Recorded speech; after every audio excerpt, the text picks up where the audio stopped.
देखो, हर अपने भगवान हर एक रूप में, हर एक शक्ति में इतनी शक्ति होती है कि वो आपको नेगेटिविटी से बचाए, अगर आप उस चीज को सरेंडर करो दिल से तो।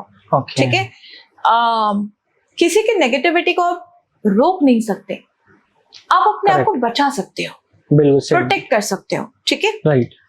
इसका एक तरीका है कि कवच, हमारे दुर्गा सप्तशती में कवच है, अर्कला स्तोत्रम, राइट।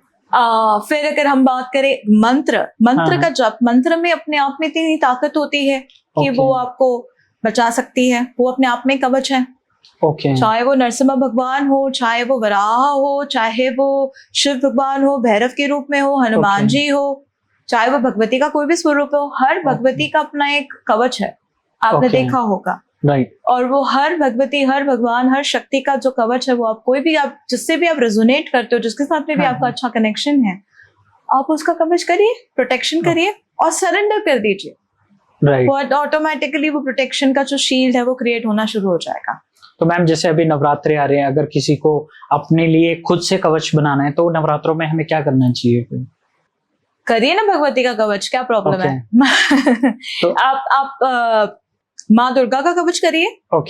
जी। तो उसका कुछ रूल होता है करने के लिए, या कवच का कोई रूल नहीं होता है? कवच का कोई रूल नहीं होता है।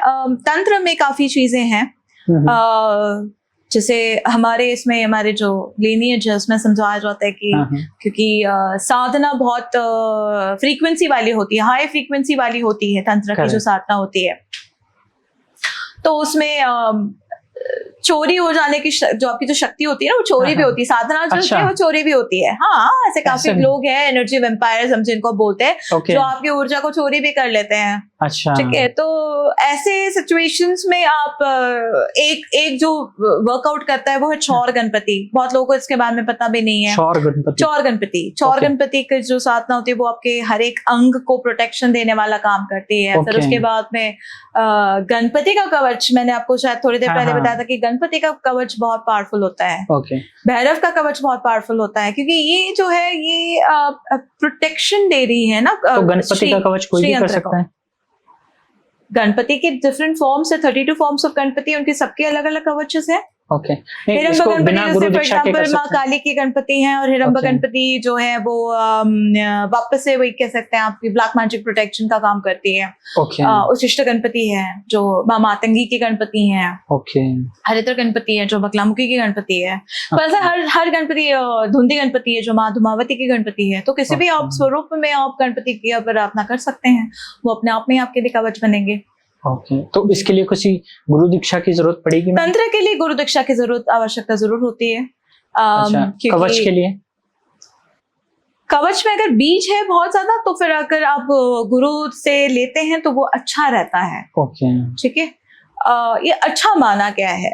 ठीक है, और जैसे हमारे तंत्र के जो दीक्षा होती है, जो बीज जो मैंने आपके साथ अभी डिस्कस किया था कि किल्लत होते हैं, मंत्र जो होते हैं उनको भगवान शिव ने प्रोटेक्शन, इंक्रिप्शन एंड डिक्रिप्शन का मंत्र दे के रखा हुआ है। तो एनक्रिप्टेड है सारे मंत्रास, बेसिकली उनके लॉक लगे हुए हैं। ठीक है, लूजली आप इंटरनेट से पिक करके आप मंत्र करना शुरू करेंगे तो वो नहीं काम करेगा। तो जो आजकल बहुत सारे सो कॉल्ड एस्ट्रोलॉजर हैं जो अपने आप को बहुत ज्यादा बताते हैं, तो वो बहुत ज्यादा मतलब कुछ छोटे छोटे उपाय देते हैं तंत्र में, या मंत्र बोलते हैं कि आप ये मंत्र बोलो आपका ये कार्य सिद्ध हो जाएगा। तो वो कितने हद तक काम करते हैं फिर? निर्गुण मंत्र जो है उसमें दीक्षा की जरूरत नहीं होती है, क्योंकि वो निर्गुण जो मंत्र होता है वो बहुत ही अनकंडीशनल होता है ना। भक्ति भाव से आके आप पूजा कर रहे हो तो उसके लिए दीक्षा की जरूरत नहीं होती है। लेकिन जो एक स्पेसिफिक पर्पस के लिए क्रिएटेड वाले मंत्रास होते हैं, या फिर फ्रीक्वेंसी वाला, हाई फ्रीक्वेंसी वाले जो मंत्रास होते हैं जो यूजुअली तंत्र में यूज होता है, उनके लिए दीक्षा की जरूरत आवश्यकता होती है। अगर आप एस्ट्रोलॉजर्स की बात करें तो हर एस्ट्रोलॉजर, पहली बात तो हर गुरु जो होता है वो दीक्षित नहीं होता है। हर गुरु अपने आप में सक्षम नहीं है आपको मंत्र या तंत्र देने में।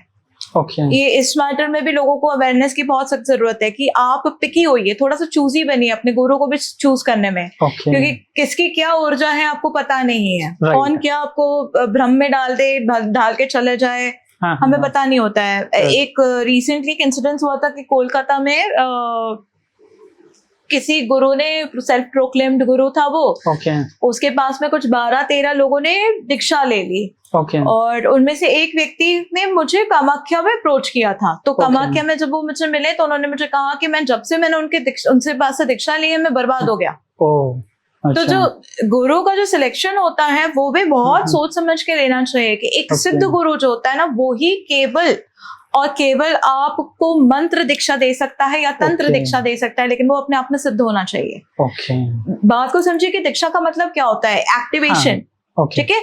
और आप सामने वाले इंसान को ट्रांसफर कर रहे हो अपनी ऊर्जा, उसके इल्यूमिनेशन ऑफ द माइंड के लिए, उसकी अपनी ऊर्जा को बढ़ाने के लिए, उसके अपने पोटेंशियल तक उसको पहुंचाने के लिए।